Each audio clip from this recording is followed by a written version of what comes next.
पास्का पर्व का पूर्व दिन था। ईसा जानते थे कि मेरी घड़ी आ गई है और मुझे ये संसार छोड़कर पिता के पास जाना है। वे अपनों को जो इस संसार में थे प्यार करते आए थे और अब अपने प्रेम का सबसे बड़ा प्रमाण देने वाले थे। शैतान ब्यारी के समय तक सिमोन इस्कारियोती के पुत्र यूदस के मन में ईसा को पकड़वाने का विचार उत्पन्न कर चुका था। ईसा जानते थे कि पिता ने मेरे हाथों में सब कुछ दे दिया है। मैं ईश्वर के यहां से आया हूं और ईश्वर के पास जा रहा हूं। उन्होंने भोजन पर से उठकर अपने कपड़े उतारे और कमर में अंगोछा बांध लिया। तब वे परात में पानी भरकर अपने शिष्यों के पैर धोने और कमर में बंधे अंगोछे से उन्हें पोंछने लगे। जब वे सिमोन पेत्रुस के पास पहुंचे तो पेत्रुस ने उनसे कहा, प्रभु, आप मेरे पैर धोते हैं?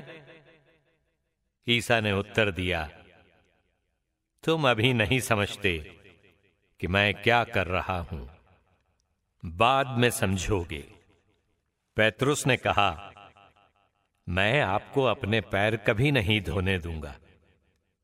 ईसा ने उससे कहा, यदि मैं तुम्हारे पैर नहीं धोऊंगा तो तुम्हारा मेरे साथ कोई संबंध नहीं रह जाएगा।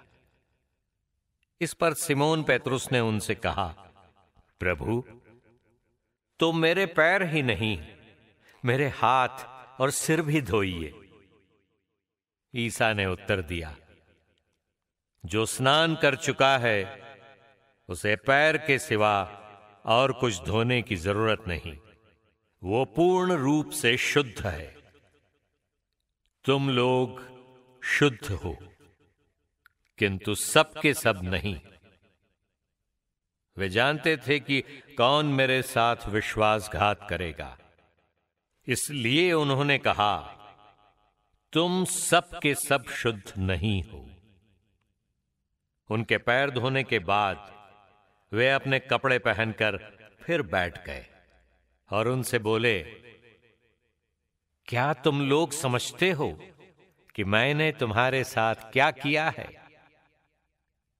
तुम मुझे गुरु और प्रभु कहते हो और ठीक ही कहते हो, क्योंकि मैं वही हूं। इसलिए यदि मैं, तुम्हारे प्रभु और गुरु ने तुम्हारे पैर धोए हैं तो तुम्हें भी एक दूसरे के पैर धोने चाहिए। मैंने तुम्हें उदाहरण दिया है, जिससे जैसा मैंने तुम्हारे साथ किया है वैसा ही तुम भी किया करो।